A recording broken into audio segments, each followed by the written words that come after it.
campaign is all about freedom, prosperity, and peace.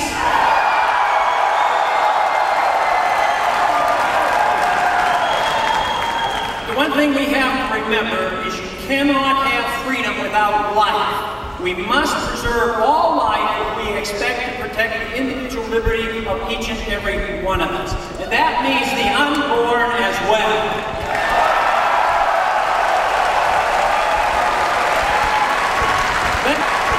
Let me assure you, as an OB doctor and as one that has studied history and economic policy and politics for a long time, I can assure you that life begins at conception.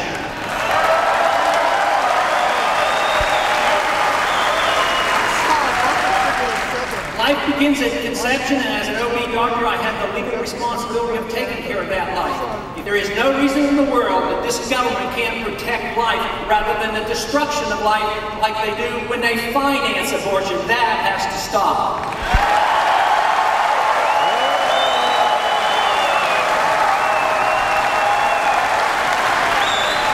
The most important way that can be stopped is the reversal and the elimination of that horrible ruling. Roe versus Wade must be reversed.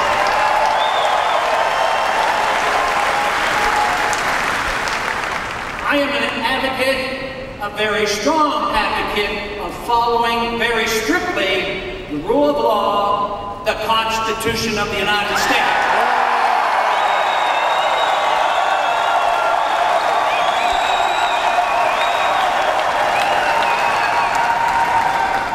The Constitution was written very precisely to restrain the power and force of government and to protect the liberties of each and every one of us.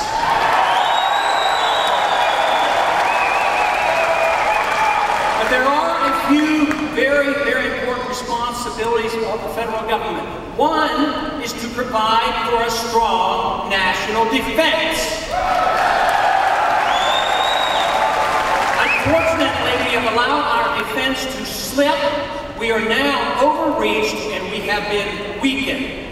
We have a terrible problem to deal with the threat of terrorism, and we are not handling that well. There has to be a better understanding of the cause of terrorism so that we can deal with this serious, serious problem.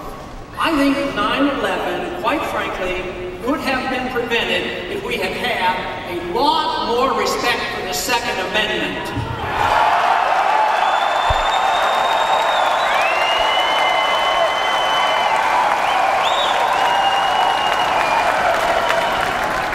Freedom means self-responsibility and self-reliance. It also means you get to keep the fruits of your labor. But on 9/11, the responsibility for protecting passengers had been diverted to centralized bureaucratic government. The government told us that we would be safe, that we weren't allowed to resist hijackers, and there was a prevention for having guns on the airlines. The airlines weren't even permitted to protect their passengers and their equipment. So respect for the Second Amendment certainly would go a long way. Matter of fact, if you look at every single problem we're facing today, it's because of the lack of respect for the rule of law and the Constitution. The answers can be found in the return to the rule of law and a strict interpretation of the Constitution.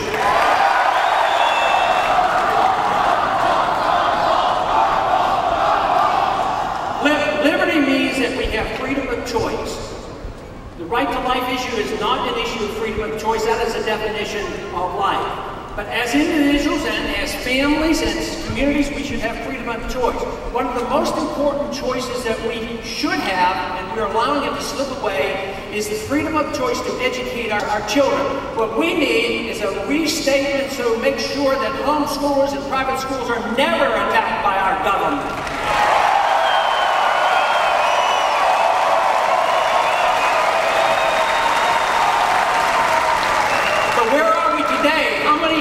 Has it been since the Republican Party stood for getting rid of the Department of Education and getting rid of the Department of Energy? Where are we on that? We have allowed our nation to be overtaxed and overregulated and overrun by bureaucrats. The founders would be ashamed of us for what we're putting up with. We have a very unfair tax system. We need a fair tax system. That means getting rid of the IRS and repealing the 16th Amendment.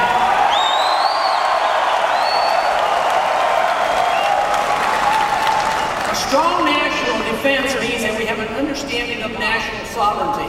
That is slipping away from us today. The neoconservatives have taken over for the traditional conservatives, and they do not have the respect for our national borders that they should.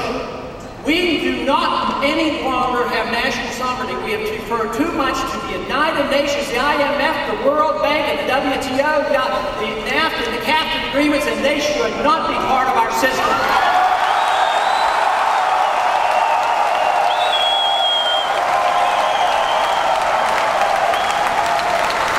That is one of the reasons why we've been weak on immigration, and we need to reassess that. We should never reward illegal immigration. We should revalue this idea, the misinterpretation of the Constitution, that anybody who is just born here is a natural citizen. That needs to be revisited.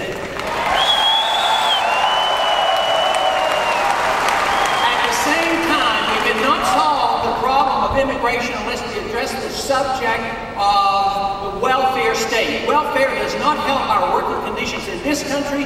Disincentives for individuals not to work. At the same time, illegals come here, and if you're in a local community or a state, you're mandated by the federal government to provide free education and free medical care, and that's wrong.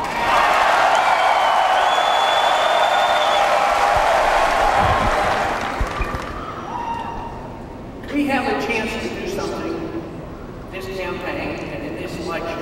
We can continue the way we've been going, accumulate more and more big government, assume that the people won't take care of themselves, but it's coming to an end. We have financed the warfare state and the welfare state by overtaxing, over-borrowing, and then we resort to printing money, which is destroying our monetary system.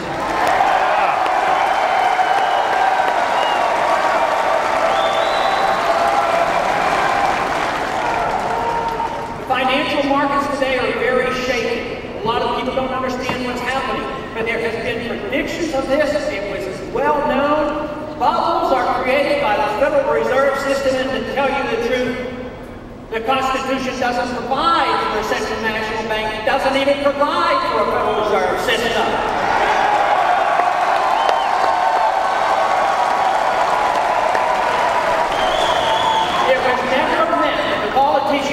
Spend at will, and then if they come up short, they merely print the money. It doesn't make any sense whatsoever. No wonder why we have this huge runaway government.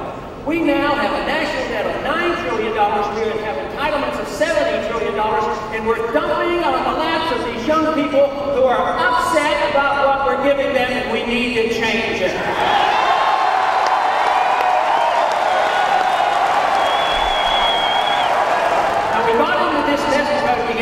Politicians in Washington that like to be re-elected and they like power. So therefore they say, what do you need? You need stuff here, there, whatever.